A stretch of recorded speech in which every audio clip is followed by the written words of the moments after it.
मेरे प्यारे बच्चे, आज मेरी एक भी बात को नजरअंदाज मत करना, क्योंकि आज मैं तुझसे एक ऐसी बात करने आई हूँ जो तेरे जीवन में चल रही है। हाँ बच्ची, लेकिन तुझे उसके बारे में अभी पूरी तरह से जानकारी नहीं है। ये बात मैं तुझसे इसलिए कह रही हूँ क्योंकि तू मेरा सच्चा भक्त है। बच्चे, मेरी संतान है और तेरी रक्षा का भार मेरा है। बच्चे, तुझ पर एक महिला की नजर है। वह कोई सा साधारण महिला नहीं है बच्चे, वह तेरे पीछे हाथ धोकर पड़ी हुई है और हर संभव प्रयास कर रही है बच्चे कि तुझे अपने वश में कर सके। वह तेरे जीवन में गहरी उथल पुथल मचाने की कोशिश कर रही है। मेरी हर एक बात को ध्यान से सुन और समझ। बच्चे, यह महिला तुझसे शादी करना चाहती है। उसने तुझसे जुड़ने की ठान ली है और इसके लिए उसने धर्म अधर्म की सारी सीमाएं लांघ दी है। उसने तेरे बारे में सब कुछ जानने की कोशिश की है। वह तुझे केवल दूर से ही नहीं देख रही, बल्कि उसने तेरे हर कदम पर नजर रखने के लिए कई चालें चली है। बच्चे, ये महिला तुझसे इतनी प्रभावित हो चुकी है कि उसने तेरे संगीत की मत पर इसका दिल और मन जीतना है। इसके लिए आप जो भी उपाय करेंगे, आप जो भी मुझसे मांगेंगे, मैं आपको देने के लिए तैयार हूँ। मेरे प्यारे बच्चे, यह महिला तांत्रिक के पास जाकर और अपनी समस्या बताकर उसने तुझे अपनी जिंदगी का लक्ष्य मान लिया है। बच्चे, उसने उस तांत्रिक से कहा है कि मैं इसको पाना चाहती हूँ, लेकिन यह मुझसे दूर भागता है। इसे मेरी तरफ खींचने के लिए कुछ ऐसा करिए कि इसका मन केवल मेरी ओर आकर्षित हो जाए, यह मेरे बिना अधूरा महसूस करे। मेरे बच्चे, तांत्रिक ने उससे पूछा है, क्या तुमने इस व्यक्ति के बारे में सारी जानकारी जुटा ली है? उसने जवाब दिया। बच्चे, महिला ने उसने कहा कि हाँ, मैंने इसके बारे में सब कुछ जान लिया है। मैंने इसकी तस्वीर करे। मेरे बच्चे, महिला केवल तांत्रिक के पास जाकर ही नहीं रुकी, उसने अपनी कुछ सहेलियों को भी इस मामले में शामिल किया है। वह अपनी सहेलियों से तेरे बारे में बातें कर रही है। वह उससे कहती है कि तुम्हें पता है मैं इस व्यक्ति को कितना पसंद करती हूँ। यह मेरे सपनों का इंसान है। मुझे इसके बारे में सब कुछ जानना है। तुम में से कोई इसे जानता है तो मुझे बताओ कि यह क्या करता है, क्या इसकी पसंद है और क्या इसकी नापसंद है। उसकी एक सहेली ने बच्चों से कहा भी है, उससे कहा भी है कि तू इस व्यक्ति के बारे में इतनी दीवानी क्यों हो रही है। यह तुझसे दूर ही रहेगा। इसे जबरदस्ती अपने पास खींचने से कुछ नहीं होगा। लेकिन उस महिला ने बच्चे जवाब में पता है क्या कहा? उसने कहा कि मैं इसे पाकर ही रहूंगी। अगर मैं इसे नहीं पा सकी तो मैं किसी को चैन से जीने नहीं दूंगी।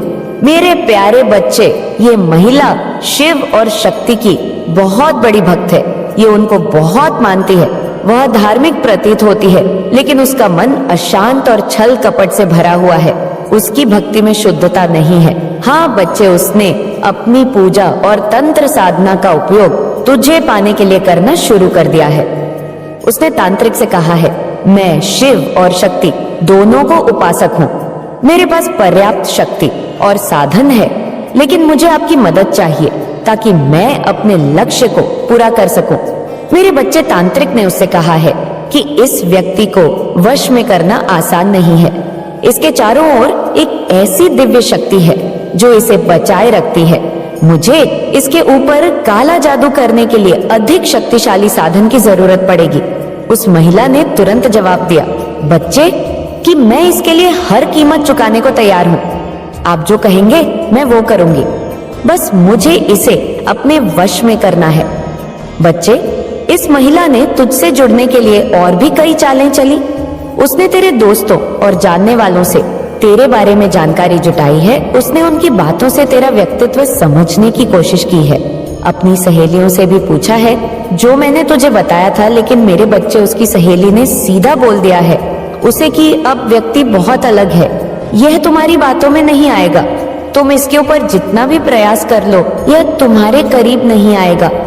मेरे बच्चे, पता है उस महिला ने क्यों कहा ऐसा? उस महिला से बच्चे इसलिए कहा क्योंकि वह महिला तुझे जानती है। यह महिला तेरे पड़ोस के आसपास की मुझे दिख रही है। बच्ची, यह महिला तुझसे जुड़ने के लिए किसी भी हद तक जा सकती है। याद रखना, उसने अपने मन में यह ठान लिया है कि वह तुझे हासिल करके ही रहेंगी। मेरे प्यारे बच्चे, जल्द ही तुझे इसके बारे में और अधिक जानकारी मिलेंगे। तुझे उन सहेलियों के माध्यम से सुराग मिलेंगी जो इसके इरादों को जानती है। वह तेरे सामने संकेत दे और तुझे इस महिला का असली चेहरा देखने को मिलेगा। बच्चे, लेकिन बच्चे, एक और महिला है। हाँ बच्चे, दूसरी महिला जो तुझे पाने के लिए और भी बेताब हो रही है। मेरे प्यारे बच्चे, ध्यान से सुन। आज मैं तुझे एक ऐसी बात भी बताना चाहती हूँ कि बच्चे, एक महिला नहीं, दो महिला तेरे पीछे पड़ी हुई हैं। तेरा स्वभाव ही ऐसा है बच्चे कि तू किसी को भी अपनी ओर खींच लेता है। तू दयालु है, सच है, और तेरा दिल किसी के लिए भी छल कपट नहीं रखता है। तूने हमेशा सबका भला चाहा है और जिनसे भी रिश्ता रखा है उसे पूरी ईमानदारी से निभाया है। यही कारण है कि लोग तेरी ओर खींचते हैं बच्चे। लेकिन यह गुण तेरे लिए कभी कभी मुसीबत भी खड़ी कर सकता है। बच्चे, यह महिला है। बच्चे, एक और महिला है जो तुझ पर पूरी तरह से मोहित हो चुकी है। मेरे प्यारे बच्चे, इस महिला सिर्फ मोहित ही नहीं बल्कि इसने अपनी माँ को भी तेरे बारे में बताया है। अपनी माँ से भी बात कर चुकी है तेरे बारे में। उसने अपनी माँ से कहा है कि यह व्यक्ति बहुत ही अलग है। इसका स्वभाव, इसकी सोच और इसकी आदतें मुझे पसंद है। माँ, अगर मैं इसे पा सकूं तो मेरी जिंदगी पूरी हो जाएगी। उस महिला ने अपनी माँ को तेरी तस्वीर भी दिखाई है बच्चे, और इसके पास तेरा, मुझे इसके बारे में सब कुछ पता करना है। मुझे इसे अपनी जिंदगी का हिस्सा बनाना है। बच्चे, ये दोनों महिलाएं अपने अपने तरीके से तुझे पाना चाहती हैं, लेकिन दोनों के इरादे एक जैसे नहीं हैं। पहली महिला जो छल कपट का सहारा ले रही है, उसने तांत्रिक का सहारा लिया है और तेरे ऊपर काला जादू कराने की कोशिश कर रही है बच्ची। और जो दूसरी महिला है ना, जो तुझसे सीधे जोड़ने की कोशिश कर रही है, उसने अपनी माँ को भी इस बारे में बताया है और वह तुझे अपने जीवन में शामिल करने के लिए अपनी माँ से सहमति लेना चाहती है। लेकिन मेरे प्यारे बच्चे, मैं तुझे यहाँ पर सावधान करना चाहती हूँ। मैं तुझसे कहना चाहती हूँ कि तू इन दोनों महिलाओं से सावधान रह। पहली महिला के इरादे खतरनाक है। वे तेरे जीवन में उथल पुथल मचाने की कोशिश करेगी, और जो दूसरी महिला है उसके इरादे सीधे हैं, लेकिन तुझे उसके साथ भी सोच समझकर कदम उठाना होगा। बच्चे, ऐसा नहीं कि जो हमसे प्यार करता है उसी से हम प्यार करें या शादी करें, क्योंकि बच्चे, कभी कभी हमें पता नहीं होता कि इंसान हमसे क्या चाहता है। पहले उन चीजों को जानने की कोशिश करो। जल्दी तुझे इन दोनों महिलाओं के बारे में और संकेत मिलेंगे। उनकी बातें और उनके इरादे तुझ पर साफ दिखेंगे। बच्चे, तुझे उन लोगों से सुराग मिलेगा और जो इनके करीबी है ना, वह तुझे सुराग देंगे। बच्चे, तू मेरा भक्त है बच्चे, और मेरी नजर हमेशा तुझ पर है। मैं तुझे हर मुश्किल से बचाऊंगी। अड़संगित महिलाएं, मैं कैसे इनका चुनाव करूं, देख मेरे प्यारे बच्चे, ध्यान से सुन। आज मैं तुझे तेरे पिछले जन्म का रहस्य बताने आई हूँ। जो कुछ तेरे जीवन में अभी हो रहा है ना बच्चे, वह सिर्फ इसी जन्म का परिणाम नहीं है। यह तेरे पिछले जन्मों के कर्म और संबंधों का फल है। जो महिलाएं आज तेरे जीवन में आ रही हैं, वे यूं ही नहीं आ रही बच्चे। उनका तेरे जीवन में आना निश्चित था, क्योंकि तेरा और उनका एक पुराना रिश्ता है। बच्चे, यह महिला तुझसे कर्मों का खेल खेल रही है। हर जन्म में किए गए कर्मों का हिसाब रखा जाता है बच्चे, और उसी के अनुसार अगले जन्म में रिश्ते और घटनाएं बनती हैं जो तुझे इस जन्म में परेशान कर रही हैं या तेरे जीवन में विशेष महत्व रखती है। उनका तुझसे पिछले जन्म में गहरा नाता था। मेरी बात ध्यान से सुन। अब मैं तुझे विस्तार से बताऊंगी कि तेरे और इन महिलाओं के बीच पिछले जन्म में क्या संबंध था। मेरे प्यारे बच्चे, यह महिला जो पहली महिला है जो तुझ पर मोहित है और तुझे पाने के लिए तांत्रिक का जो उपाय कर रही है ना, यह तेरे पिछले जन्म में भी तेरे जीवन का हिस्सा थी। पिछले जन्म में यह महिला तेरी पत्नी थी। बच्चे, तुम दोनों का रिश्ता बड़ा अनोखा था। यह महिला तुझसे बेइंतहा प्यार करती थी, लेकिन उसमें एक स्वार्थी प्रवृत्ति थी। वह तुझे पूरी तरह से अपने नियंत्रण में रखना चाहती थी। तो एक विद्वान और सत्यनिष्ठ व्यक्ति था। बच्चे, तूने हमेशा धर्म और सत्य के मार्ग पर चलना चाहा, लेकिन यह महिला तुझे अपने स्वार्थ के कारण तुझसे दूर कर दी गई। उसने कई बार तुझ पर शक किया और अपने संदेह के कारण तुम्हारे बीच खटास पैदा हो गई। बच्ची, लड़ाइयां होने लगी उस जीवन के अंत में। बच्चे, तूने उससे दूर जाने का निर्णय लिया। तूने उसे समझाने की कोशिश भी की थी कि प्रेम स्वतंत्रता और विश्वास पर आधारित होना चाहिए, लेकिन वह तेरी बात नहीं समझ पाई। बच्चे, उस जन्म में उसका अधूरा प्रेम, बच्चे और तुझसे बिछड़ने का दर्द इस जन्म में उसके साथ आया है। इसलिए बच्चे, वह तुझे किसी भी हाल में पाना चाहती है। उसने तेरे स्वभाव और गुणों को देखा और समझ लिया कि तू वही है जिसे वह पिछले जन्म में खो चुकी थी। बच्ची, अब मैं तुझे उस दूसरी महिला के बारे में बताती हूँ जो तेरे जीवन में बड़ी ही शांत तरीके से प्रवेश कर रही है। हाँ मेरे बच्चे, यह महिला भी तेरे पिछले जन्म में तेरी एक छोटी बहन थी। बच्ची, हाँ, तुम दोनों का रिश्ता बेहद गहरा था। वह तुझसे बहुत प्यार करती थी और तुझे अपना आदर्श मानती थी। जब भी उसे कोई समस्या होती थी, वह तेरे पास आती थी। तूने हमेशा उसकी रक्षा की और उसे सही राह दिखाई। बच्ची, लेकिन पिछले जन्म में एक घटना घटी। बच्चे, तुम्हारे परिवार में किसी ने उसके साथ अन्याय किया और तू उसे बचाने में असमर्थ रहा। बच्ची, वह दर्द और पीड़ा लेकर इस संसार से चली गई। उसने आत्महत्या कर ली और उस जन्म में उसने यह संकल्प लिया कि अगले जन्म में वह तेरे जीवन का हिस्सा बनेगी और तुझे कभी नहीं छोड़ेगी। इस जन्म में बच्चे, वह तुझसे अलग रिश्ता लेकर आई। इस रिश्ते को समझना है। बच्चे, वह तुझे एक साथी के रूप में देख रही है, लेकिन उसका स्नेह और समर्पण पिछले जन्म के भाई बहन के रिश्ते की ही छाया है। लेकिन मेरे प्यारे बच्चे, जो कुछ तुझे इस जन्म में हो रहा है ना, वह तेरे पिछले जन्म के कामों का ही नतीजा है। मेरी बात को समझ पहले।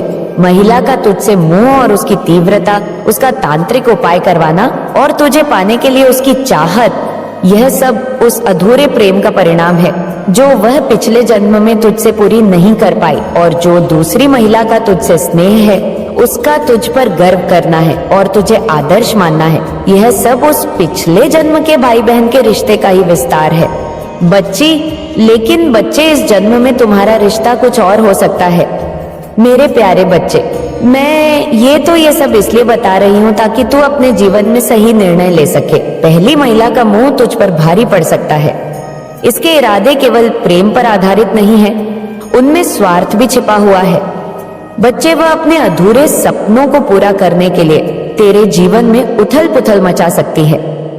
दूसरी महिला का स्नेह सच्चा है, लेकिन उससे भी तुझे ये समझाना होगा कि उसका प्रेम पिछले जन्म के रिश्ते का विस्तार है। मेरे प्यारे बच्चे, अगर तुझे कभी कोई निर्णय लेना कठिन लगे, आपने अपने बुरे समय में बहुत ज्यादा तप करा है, यहाँ पर कोई ऐसा इंसान है जिसने बहुत ज्यादा मंत्र जाप करेंगे, साधनाएं करी हैं अपने जीवन को बदलने के लिए। शायद आपके जीवन में इतने ज्यादा दुख थे, इतने ज्यादा कष्ट थे कि आपने भक्ति को ही अपना मार्ग चुना, भक्ति को अपना मार्ग चुना। भक्ति से आप लोग आगे बढ़े। आपने इतना तप करा, इतना नाम जाप करा और इतना कर्म करा कि आज उस तपस्या का फल आपको मिल रहा है। आप एक अच्छा जीवन व्यतीत कर रहे हैं, अच्छा जीवन जी रहे हैं। तो यहाँ पर इन लोगों को यही है कि लोग जो आपके आसपास के हैं, वो लोग आपके जितना तपना तो नहीं चाहते। आपके जितना दुख दर्द में जो आपने तपा, जो आपने तपस्या करी, वो उस झोन के बारे में तो लोग बात ही नहीं करना चाहते। लेकिन उस तपस्या से खुश होकर अगर दिव्य शक्तियां ने आपके जीवन को उठाया है, अगर उस तपस्या से खुश, अगर आपको उसका अच्छा फल मिल रहा है, आपको उसका अच्छा भाग्य मिल रहा है, तो वो खाने लोग जरूर आ जाएंगे। आपके भाग्य का फल खाने लोग जरूर आ जाएंगे। बहुत से कम ऐसे लोग होंगे लाइफ में, बहुत से ऐसे कम लोग होंगे जो आपकी पीठ पीछे आपकी तपस्या का एक कदर करेंगे। पीठ पीछे भी वो बोलने में इतने सक्षम होंगे कि नहीं, उस इंसान ने अपने जीवन में बहुत दुख देखे हैं और उस इंसान ने अपने जीवन में सच में ही भक्ति करके बहुत तपस्या करी है। तो आज वो इंसान इतना ऊंचा गया है या इतनी ऊंची गई है। आज उस इंसान को जीवन में किसी चीज की कमी नहीं है। आज वो इंसान भक्ति के मार्ग में चल रहा है। ये सब उसी की ही तपस्या का फल है। ऐसा कहने वाले बहुत कम डिवाइन सोल्स होंगे आपके पीठ पीछे, अदरवाइज और ऐसी होती है। अच्छी डिवाइन सोल्स भी होती है, ये नहीं कह रही, सभी बुरे होते हैं। बहुत ऐसी अच्छी डिवाइन सोल्स भी होती है कि जो आपकी भक्ति की कदर करते हैं, जो आपकी तपस्या की कदर करते हैं, और आज जिस तरीके से आप एक मुकाम पर चढ़े हैं तो उसकी भी कदर करते हैं, कोई जेलसी नहीं रखते, किसी प्रकार का बुरा व्यवहार या मन में मतभेद नहीं रखते हैं, वह सिर्फ और सिर्फ आपकी सच्ची भक्ति को प्रणाम करते हैं। जिन दिव्य शक्तियां से आप जुड़े हैं उनको प्रणाम करते हैं और आपकी तपस्या की तारीफ ही करते हैं। बट कुछ लोग ज्यादातर अगर इस दुनिया में 3D लेवल में देखें तो ज्यादातर लोग यही है कि उन्हें आपके जैसे दुख नहीं चाहिए, उन्हें आपके जैसे कष्ट नहीं चाहिए, उन्हें आपके जैसे आग में नहीं तपना है। बस जो आपको फल मिल रहा है, जो आज आप एक उस फल के स्वरूप एक बहुत ही बेहतरीन जीवन जी रहे हैं, अचीवमेंट्स कर रहे हैं, लोगों की नजरों में अपना मुकाम बना रहे हैं, वो भाग्य आपका जरूर लोगों को छीनना है। वह लोग कहते हैं कि या बस तपस्या करता रहे, तप करता रहे, नाम जाप करता रहे, बस ऐसे ही सुमुख हो के आगे बढ़ता रहे, बट इसको कोई फल ना मिले, तो ऐसे लोग बहुत है आपके जीवन में। तो आप प्लीज ऐसे लोगों से डिस्टेंस मेंटेन करें और कमेंट सेक्शन में थैंक यू लिखकर इस संदेश को लाइक करें। अगर कोई आपको एक बार इग्नोर करता है तो उन्हें सिखाइए कि सच में इग्नोर क्या होती है। अगर आपको कोई पसंद नहीं करता तो उन्हें दिखाइए नॉइज की सच में ना पसंद करना क्या होता है। इस हद तक, इस लेवल तक उस इंसान को इग्नोर कर दीजिए कि वो इंसान आपकी शक्ल देखने के लिए भी तरस जाए और इस चीज के लिए तरस जाए कि ये इंसान कब हमसे बात करेगा या कब हमें रिवर्ट बैक करेगा या कब हमें कोई रिस्पांस देगा। कोई अगर आपको इग्नोर करता है, किसी के लिए आप इतने इम्पोर्टेंट नहीं हैं, उससे भी ज्यादा, उनसे भी ज्यादा उनको इग्नोर कीजिए, तब वो उल्टा ही दिखेगा। अगर आप कष्टों से पूर्णतः मुक्ति पाना चाहते हैं, अगर आप बहुत ज्यादा परेशान हैं, दुखी हैं और कष्टों ने आपको चारों तरफ से घेर लिया है, अगर आप उन कष्टों से हर तरफ से मुक्ति पाना चाहते हैं तो आप प्लीज ये रेमेडी कीजिए। ये किसी के लिए रेमेडी आज की लाइफ में रीडिंग में निकल के आई है कि 43 दिन तक शिव जी पर जल चढ़ाएं और श्री शिवाय नमस्ते भयम का जाप करें। किसी के लिए ब्यूटीफुल रेमेडी आई है कि एक बार आप ये करके देखिए। अगर इस संदेश की एनर्जीज और मैसेजेस और आपके जीवन से रेसोनेट होते हैं, आपको लगता है कि हाँ मैं बिल्कुल सही बोल रही हूँ, हमारी लाइफ में भी ये सब हुआ है, तो अगर आप अभी कोई कष्ट भोग रहे हैं, बहुत ज्यादा परेशान हैं, तो प्लीज आप इस रेमेडी को करके देखिए। आप ये जब भी संदेश देखेंगे उसके बाद जो भी मंडे आएगा, जो भी सोमवार आएगा, आप उस दिन से 43 दिन तक शिव जी के मंदिर जाइए, शिव जी को जल चढ़ाएं और श्री शिवाय नमस्तु भयम, श्री शिवाय नमस्तु भयम, श्री शिवाय नमस्तु भयम का जाप कीजिए। आपको जरूर इन 43 दिनों के अंदर अंदर कोई ना कोई, आपको जरूर कोई ना कोई मिरेकल देखने को मिलेगा। कोई आपको इग्नोर करता है तो उसे आप डबल इग्नोर कीजिए, उसे सिखाइए कि असली इग्नोर होती क्या है। आप बहुत ही ज्यादा सात्विक हैं, एक एंजल की तरह है, सबको सपोर्ट करते हैं, सबकी मदद करते हैं, सबके सपने साकार सिद्ध करने में उनकी हेल्प करते हैं। आप बहुत अच्छा बिहेवियर है, आपको बहुत ही नाइस बिहेवियर है, काइंड बिहेवियर है। तो ये बहुत अच्छी बात है कि आप काइंड है, आपको कोई मना नहीं करा, लेकिन एक डेविल एनर्जी अपने अंदर जरूर रखिए। ये एक डेविल एनर्जी किस लिए होगा? जो आपके साथ जैसा कर रहा है उसे वैसा देने की हिम्मत रखिए। अगर आपको कोई अपमान कर रहा है तो आप ये नहीं कि सामने उसका अपमान करें या उसको उसकी लेवल दिखाएं, लेकिन आप रिवर्स बेक कर सकते हैं, आप उसको इग्नोर कर सकते हैं। आप उस इंसान को बिल्कुल अपनी लाइफ से इतना दूर कर दीजिए कि वो इंसान को शर्म आ जाए कि हमने किसे अपमानित किया, क्योंकि मेरे हिसाब से ह्यूमन होना एक अपमानित होना भी है, कहीं ना कहीं हमें ईश्वर की तरफ ही भेजता है। ये मेरा प्रैक्टिकल है। अगर आपको लाइफ में हर तरफ से अपमान मिलता है, वो हर परिस्थिति में ईश्वर के करीब होता है, और जब वो ईश्वर को थामा है तो यही अपमान मान में बदल जाता है ईश्वर की कृपा से। तो आप 1% अपने अंदर वो डेविल एनर्जी रखें, क्योंकि यही डेविल एनर्जी, यही एक प्रतिरोधक जो एक होती है, यही आपके अंदर वो फायर जगाती है कि आप फिर ईश्वर की तरफ जाते हैं। आपको जवाब देना आना चाहिए। नॉइस, और जवाब ऐसा देना आना चाहिए कि जिंदगी भर सामने दोबारा वह इंसान वो सवाल न खड़ा कर सके। तो खुद के सेल्फ रिस्पेक्ट के लिए तो आपको खुद को उठना पड़ेगा। वक्त और भाग्य तय करता है कि आपके जीवन में कौन रहेगा और कौन नहीं, इसलिए किसी के भी पीछे मत भागें। डेस्टिनी ये सब डिसाइड करेगी आपकी लाइफ में किसको रहना है, किसको नहीं रहना। जिस इंसान का भाग्य आपके साथ समझ लीजिए खत्म होना लिखा है, जिस इंसान का कर्म आपकी लाइफ में खत्म होना लिखा है, तो वो तो खत्म होके ही रहेगा।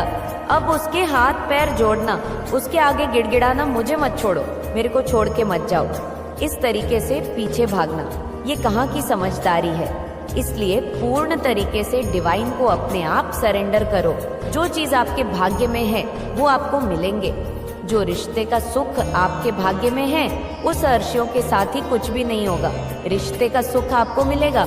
इनके पीछे ज्यादा हाथ पैर जोड़कर भागो मत। अपनी भी वैल्यू डाउन करेंगे और बिल्कुल अपने आप को खुद की नजरों में गिर जाएंगे। अगर इतना किसी से भीख मांगेंगे रिश्तों की, प्यार की या सिचुएशंस की, वो आपके फेवर में हो। नॉइस, जैसे सरकमस्टेंसेस चल रहे हैं वैसे चलने दीजिए।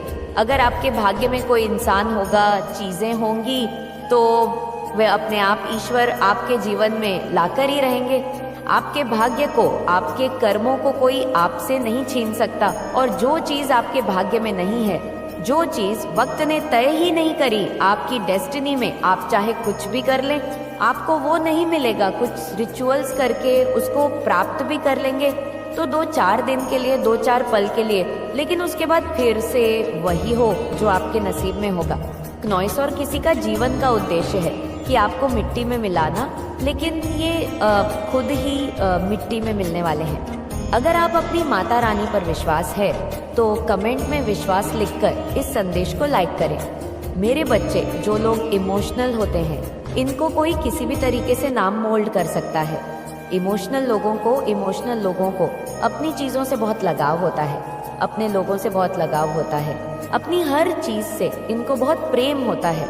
जो लोग इमोशनल होते हैं और जो लोग प्रैक्टिकल होते हैं, थोड़े से प्रैक्टिकल होते हैं, ये चीजों को मैनेज कर लेते हैं। तो माता रानी आपको ये कहना चाहती है कि कोई एक ऐसा इंसान है जो कि बहुत फायदे नेचर का है, और ये इंसान एक मास्क लगाकर ही आपके जीवन में उधड़ता मचा रहा है। और ये कोई एक नहीं है, ये ग्रुप ऑफ पीपल है, ये एक गैंग है पूरी, जो इस तरीके से हरकतें करने पर लगी हुई है। पूरी की पूरी एक गैंग है। 5 लोग 7 लोग हो सकते हैं। इनका पूरा उद्देश्य एक ही है, आपके जीवन को बर्बाद करना। इनका उद्देश्य एक ही है कि आपको मिट्टी में कैसे मिलाया जाए, आपको डिस्ट्रॉय कैसे करा जाए। पहले आपकी ये अर्जी निकल के आ रही है, तकरीबन 7-8 साल पुरानी है। तब क्या था? तब आप बहुत ही इमोशनल थे, चीजों से लगाव रखते थे और मन में डर होता था। जिन लोगों को चीजों से लगाव होता तो खोने का भी डर होता है। अगर हमें किसी चीज का लगाव है तो उसका डर भी हमें बना रहेगा। तो ये जो नेगेटिव लोग थे, इन्होंने उस डर पर वार करना शुरू किया। तो आपकी एनर्जी कहती है मैं इतनी कमजोर हूँ, मुझे चीजों से लगाव है, यही मेरी स्ट्रेंथ है और इन्हीं से मुझे ताकत मिलती है। ये आपकी एनर्जी कहती है, लेकिन आपके शत्रुओं की एनर्जी कहता है आपकी एनर्जी को कि मैं तुझे तोड़ मरोड़ कर बर्बाद कर दूंगा। ये एनर्जी नहीं, ये लोग हैं जो भी नेगेटिव एनर्जी में होते हैं। अब नेगेटिव एनर्जी कहता है कि मैं तुझे बर्बाद कर दूंगा, तोड़ मोड़ के तेरा वजूद खत्म कर दूंगा। जो तेरे पास चीजें हैं जिन्हें तुम अपना कह रही है, उन्हें कैसे भी छीन लूंगा और वो सारी चीजें एक एक करके तुमसे अलग कर दूंगा। तो आपकी एनर्जी है इमोशनल फीलिंग, भावना हो तो वो नेगेटिव एनर्जी है, बहुत स्ट्रांग नेगेटिव एनर्जी है। जैसा कि है ग्रुप ऑफ पीपल है, लेकिन कांड कोई कोई करता है, कांड कोई कोई करता है, लेकिन ग्रुप ऑफ पीपल की एनर्जी है यहाँ पर। ये चीजें मुझे यहाँ पर दिख रही है। अब क्या है, इनका जो उद्देश्य है आपको बिल्कुल डिस्ट्रॉय करना है। इन्होंने आप पर बहुत बहुत बहुत वॉर किए हैं, नेगेटिविटी बहुत दिखाई है, आपके ऊपर नकारात्मक ऊर्जा बहुत सेंड की है, विचारों से, कर्मों से काली क्रियाएं करी है, तंत्र मंत्र टोने ठोट के जादू टोने करते रहे हैं और करते रहेंगे बेचारे, जब तक इनकी ऐसी की तैसी ना हो जाए, जब तक इनके जान प्राण सांस चलेंगे या आप क्रियाएं करते रहेंगे। पर आपको डरने की जरूरत नहीं है। आपने क्या करना, अपने परमात्मा का जाप, जो मन ही मन करना है। अब कुछ भी हिडन नहीं रहेगा। एंड आपके कॉन्फिडेंस में गजब की वृद्धि होने वाली है। आपके ऊपर सूर्य देव की विशेष कृपा है, आपके पूर्वजों की विशेष कृपा है। यहाँ पर आपके एंसेस्टर्स बता रहा है, उनकी विशेष कृपा है आप पर। वो आपको ब्लेस कर रहे हैं, आपको प्रोटेक्ट कर रहे हैं। पूरी तरह से प्रोटेक्ट में आप हैं। एंड वो हर प्रकार की जो अंधकार था, जो एक डार्क शैडो थी, ये जो कोई भी फीमेल है, ये एक्चुअल में डार्क शैडो पर्सन है, बहुत ज्यादा डार्क पर्सन, बहुत एविल है।